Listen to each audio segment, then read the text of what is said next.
I'm announcing the House of Representatives moving forward with an official impeachment inquiry. The president must be held accountable. No one is above the law. Impeachment. It's happening.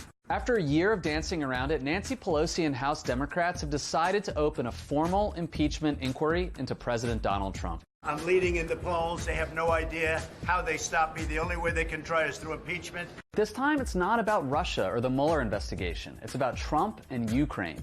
They failed with Russia. They failed with recession. They failed with everything. And now they're bringing this up. According to multiple news reports and a whistleblower in the intelligence community, President Trump pressured the leader of Ukraine to dig up dirt on Joe Biden and his son Hunter. And he did it 8 times during a single phone call with the Ukrainian leader in July. There was no pressure applied, no nothing. According to multiple reports, Trump also threatened to withhold military aid from Ukraine unless they complied with his demands. As far as withholding funds, those funds were paid.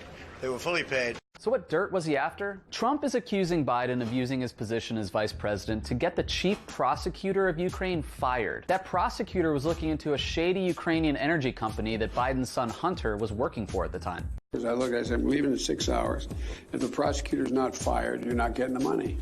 Oh, son of a got fired. But there's no evidence Biden had this guy fired to help his son. The prosecutor was notoriously corrupt, and a lot of people wanted him gone. Plus, he was actually going easy on Hunter Biden's company. Everybody looked at this, and everybody's looked at it and said there's nothing there. Ask the right question. Trump has also now admitted to talking about Biden on this phone call with the Ukrainian leader. Conversation I had was largely congratulatory, was largely corruption, all of the corruption taking place, was largely the fact that we don't want our people, like Vice President Biden and his son, creating to the corruption already in the Ukraine. What might be impeachable here is that Trump might have abused his power as president to dig up dirt on a political opponent. Now, talk of impeachment faded from view after the Mueller investigation. That is accurate. While the Mueller report strongly suggested that Trump might have interfered in the Russia investigation and maybe obstructed justice, Bob Mueller couldn't quite come out and say that. Under long-standing department policy, a president cannot be charged with a federal crime while he is in office. But this Ukraine story has Democrats saying enough is enough. And the intelligence whistleblower who first sounded the alarm about this stuff is scheduled to testify before the House Intelligence Committee this week. What's changed since this Ukraine story broke is that a lot of House Democrats from conservative districts and swing districts who were previously against impeachment are now for it. We needed to stand up for national security. We needed to step up and talk about a president who's become more and more chaotic and reckless, and this really crossed a line for us. That's important. It means Democrats who were worried before about the political implications of impeachment now see this as a cut and dry case. It's cut, it's dry, it's simple. It doesn't take 17 hours to figure this thing out. This is a fast-moving story, and we're going to keep you updated as it unfolds. It's just a Democrat witch hunt. Here we go again. The way you had that built up, that call, it was going to be the call from hell. It turned out to be a nothing call, other than a lot of people said, I never knew you could be so nice. Reports that President Trump pressured the Ukrainian president over the phone to investigate Joe Biden prompted a historic impeachment inquiry from House Democrats this week. And on Wednesday, under pressure, the White House released a transcript of that phone call. Even though the White House is spinning it, it's not great for Trump. The letter was a great letter, meaning the letter revealing the call. In the 5-page transcript, which the White House says is not verbatim, Trump does precisely what he's accused of. After discussing U.S. military aid, and after Trump says we do a lot for Ukraine, Trump then asks Ukrainian President Volodymyr Zelensky for a favor. Someday, and that day may never come, I'll call upon you to do a service for me. Trump first mentions the security firm used by the Democratic National Committee in 2016, and then suggests that Hillary Clinton's email server might be in Ukraine. No. He then asked Zelensky to look into Biden's son, Hunter Biden, who used to work for a shady Ukrainian energy company, and whether then Vice President Biden tried to get the Ukrainian prosecutor looking into Hunter's firm fired to help his son out. There is zero evidence that Biden did that. This is outrageous. You have never seen anything like this from any president. And then Trump suggests that Zelensky talked to his personal attorney, Rudy Giuliani, and the U.S. Attorney General, Bill Barr, about this Biden stuff. Shut up, moron. Shut up. Okay. Giuliani and Barr are almost certain to face subpoenas and testimony over these disclosures. Even though this transcript on its face is bad news for Trump, he's trying to play it off like no big deal. It's the single greatest witch hunt in American history, probably in history, but in American history. In a wild coincidence, Trump was also scheduled to meet with the Ukraine president at the United Nations on Wednesday. He's made me more famous, and I've made him more famous. It was normal. We spoke about many things, and I think, and you read it, that nobody pushed me. Yes. In other words, no pressure. Democrats pursuing impeachment want more information here, including from an intelligence whistleblower who says he has more information about Trump and Ukraine. This transcript, though, is explosive. It's giving Democrats more ammo and more momentum to pursue charges against President Trump.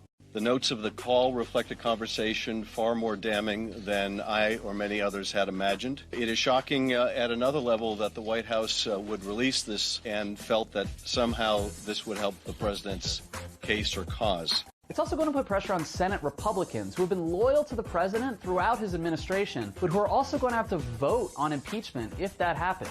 And so far, they aren't budging. To impeach any president over a phone call like this would be insane.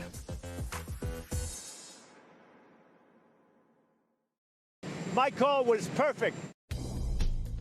The original intelligence whistleblower report that set off this week's impeachment frenzy has been released.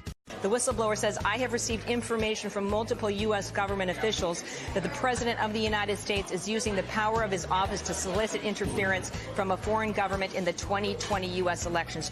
The whistleblower, an anonymous official in the intel community, confirms what came out in the rough transcript of Trump's phone call this week, that Trump asked the president of Ukraine to dig up dirt on Joe Biden and his son. And the witch hunt continues. The complaint also suggests, as in the phone transcript, that the president's personal attorney, Rudy Giuliani, and Attorney General Bill Barr were involved in getting Ukraine to dig up dirt on the Bidens. So you did ask Ukraine to look into Joe Biden? Of course I did. You just said you didn't. But here's what we didn't know. The report says that multiple White House and national security officials tried to lock down all records of that Ukraine phone call. And they tried to remove the transcript of the phone call from the electronic records where conversations like this are usually stored, which means they knew the gravity of what was said on that phone call. This is a cover-up. Who is the whistleblower exactly? We don't know. Now, the New York Times is reporting that the whistleblower is a CIA officer who was detailed to the White House, may have had comprehensive knowledge of the Ukraine, which might narrow down the list of possible candidates. We do know that this complaint came up through the appropriate intelligence channels in August. That timing lends some serious credibility to the complaint, because the whistleblower nailed the contents of the phone call that were released to the public this week. Who's the person that gave the whistleblower the information? Because that's close to a spy. You know what we used to do in the old days when we were smart, right? With spies and treason. We used to handle it a little differently than we do now. In the intelligence community, whistleblowers are legally protected from raising concerns about government misconduct, as long as they raise those concerns through the appropriate channels. And the Director of National Intelligence, Joseph McGuire, who was appointed by Trump, said this week in testimony before Congress that he's trying to protect the anonymity of this whistleblower. I don't know who the whistleblower is, Mr. Chairman. To be honest with you, I've done my utmost to make sure that I protect his anonymity. That doesn't matter right now to President Trump, who's on a rampage on Twitter, accusing the whistleblower of political bias. And Democrats driving the impeachment inquiry, they're not having any of it. You don't believe the whistleblower is a political hack, do you, Director? I believe the whistleblower is operating in good faith. An impeachment of a president is an undoing of a national election. No one, not even the President of the United States, is above the law.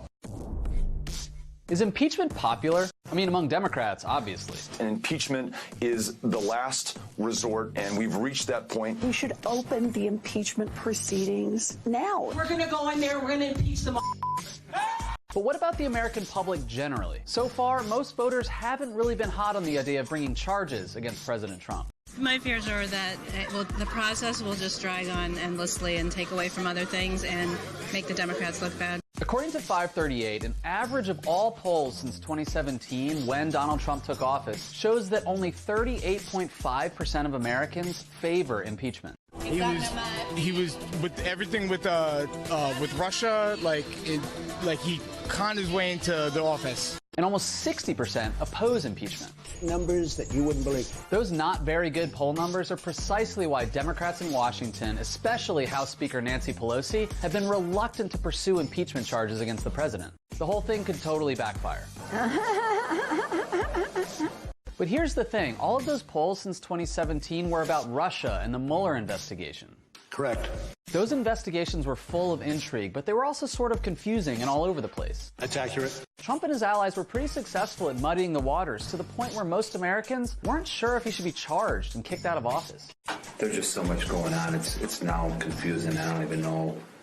Polls taken since Ukraine show support for impeachment gaining steam among voters, validating what Democrats already think. This case is way more clear-cut than the Russia investigation.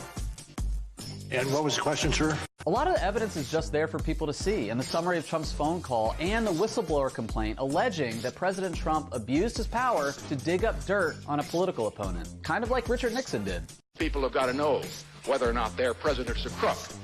Well, I'm not a crook. But whether or not impeachment is popular, the onus is now on Democrats to convince people that it's the right thing to do. I personally do not believe in fulfilling my obligations to my job based on polling data. And that might be a heavy lift because Democrats don't have the best track record of staying on message when it counts the most, especially in high-profile congressional hearings. Have you, I don't know if it's buffed or boofed, how do you pronounce that? That refers to flatulence. We were 16.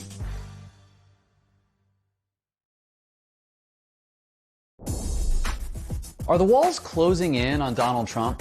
We got nothing to worry about. Nobody's going to find out about our illegal side dealings with the Ukraine. Good. Over the weekend, it was revealed that a second intelligence whistleblower has come forward with more information about the ongoing Ukraine scandal, the one that's forced Trump to the brink of impeachment. The new whistleblower could blow up President Trump's main argument against the original whistleblower. The whistleblower never saw the conversation. He got his information, I guess, second or third hand.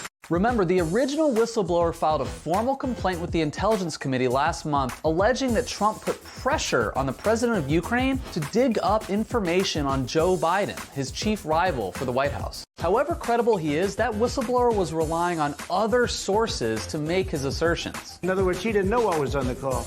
No, these are bad people. But this new whistleblower, also anonymous, claims to have first-hand knowledge of the Trump administration pressuring Ukraine and then trying to cover it up. Democrats have been saying this is an abuse of power, and that's impeachable.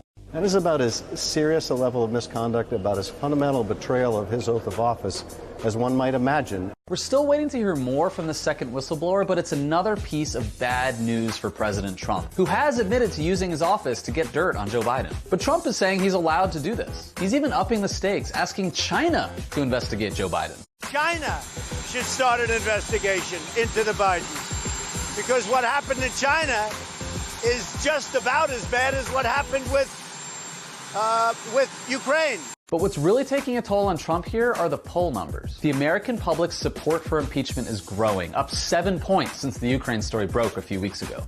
You know, polls are fake just like everything else.